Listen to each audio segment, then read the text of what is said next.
আজি বছৰটোৰ শেষৰটো দেওবাৰ এই শেষৰটো দেওবাৰত ৰাজ্যৰ বিভিন্ন প্ৰান্তত দেখিবলৈ পোৱা গ'ল বনভোজস্থলীসমূহত বনভোজকাৰী দলৰ ভিৰ একেটা সময়তে ৰাজ্যৰ বিভিন্ন প্ৰান্তৰ আজিৰ দিনটোত সকলোৱে পুৰণি বছৰটোক বিদায় দি নতুন বছৰটোক আদৰিবলৈ সাজু হৈছে গুৱাহাটীৰ চন্দ্ৰপুৰত কেনেকুৱা পৰিৱেশ আমি দেখুৱাব বিচাৰিছো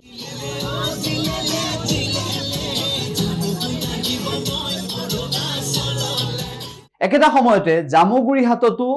বিশ্বনাথতো একেই পৰিৱেশ দেখিবলৈ পোৱা গৈছে ৰাজ্যৰ আন প্ৰান্তৰ পৰিৱেশও আমি আপোনালোকক দেখুৱাম কেনেকুৱা পৰিৱেশ বিৰাজ কৰিছে সেই আমি আপোনালোকক দেখুৱাব বিচাৰিছো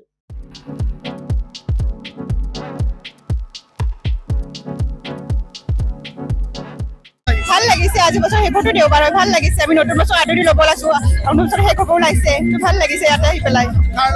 মোৰ ফেমিলিৰ লগত আহিছো আমি গুৱাহাটীৰ পৰা আহিছো গুৱাহাটী খ্ৰীষ্টান বস্তিৰ পৰা ইয়াতে আহি গৈছো ভালে মানে নতুন বছৰটো আদৰি লওঁ সকলে যেনেকৈ গ'ল যোৱা বছৰটো অহাটো বছৰটো ভালে ভালে যায় যে সকলোৰে বছৰৰ শেষৰটো আৰু আমি নতুন বছৰক আদৰিবৰ কাৰণে সকলোৱে লগ হৈ আমাৰ মানে চব বন্ধু বান্ধৱী লগৰীয়াবোৰ লগ হৈ পিকনিক খাবলৈ আহিছো আনন্দ উপভোগ কৰিছো নাচি বাগি যেন নতুন বছৰটো ভালদৰে আহে আমাৰ যাতে অহা দিনবোৰ ভালে ভালে যায় আৰু গোটেই দেশখনৰে মংগল কামনা কৰি লগতে আমি ফূৰ্তি ধেমালি কৰি এসাঁজ খাবৰ কাৰণে ইয়াতে আহিছো আৰু বালি ভাত খাবলৈ পৰিয়াল তথা গোটেই বন্ধুবৰ্গ আমাৰ গোটেই আহিছো আমি প্ৰায় 90 জন আহিছো যিহেতু আমি বিদ্যালয়ৰ পৰা আহিছো শিক্ষামূলক ভ্ৰমণ গতিকে শিক্ষামূলক ভ্ৰমণৰ কাৰণে আহিছোঁ ল'ৰা ছোৱালীক দেখুৱাইছোঁ এইটো গুপ্তকাশী এইটো দেখুৱাইছোঁ গতিকে অহা দিনত যাতে ভাল হওক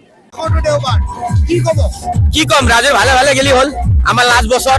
পিকনিকত আহিছোঁ গোটেইখিনি মানুহে একেলগে খাম বুলি আশা কৰিছোঁ এতিয়া মোক পোষ্ট দিছে ৰান্ধনি পোষ্ট এই মাংস হ'ল মাছ হ'ল এতিয়া ৰাজুক খুৱাব পাৰিলে ভালে কুশলে মই বাদ বিদায় আমাৰ চৰাইদেউ জিলাৰ ভিতৰত এটা বনভোজ এটা খুব ধুনীয়া স্থলী হয় এই স্থলীটো গতিকে মই আশা কৰোঁ আমাৰ অসম চৰকাৰৰ যিবিলাক আমাৰ বিভাগীয় আমাৰ কৰ্তৃপক্ষ আছে তেখেতসকলে এই বনভোজস্থলীক আৰু উন্নীত কৰক অনাগত সময়ত আৰু ইয়াত লোক আহক আৰু অন্যান্য জিলাৰ পৰা আহক আমি এতিয়া হয়তো চৰাইদেউ জিলাৰ আমি মানুহ বেছি আছোঁ নেকি হয়তো মই আশা কৰোঁ অনাগত ভৱিষ্যতৰ সময়ত অনাগত দিনবিলাকত বিভিন্ন ডিষ্ট্ৰিক্টৰ পৰা বিভিন্ন জিলাৰ পৰা আনকি নট অনলি ফ্ৰম আদাৰ ডিষ্ট্ৰিক্ট বাট অলছ' এব্ৰড অলছ' বিদেশৰ পৰাও মানুহ আহক ইয়াত মানে এই পিকনিক পৰ্যটক আহক এই স্থলীলৈ সেইটো আশা কৰিছোঁ আৰু তাৰ কাৰণে আমাৰ চৰকাৰক অসম চৰকাৰক তাৰ ব্যৱস্থা গ্ৰহণ কৰিবৰ কাৰণে আৰু উন্নীত কৰিবৰ কাৰণে মই আহ্বান জনাইছোঁ যিকোনো খবৰৰ বাবে যোগাযোগ কৰক 7099017330 লগতে 7099017110 নম্বৰত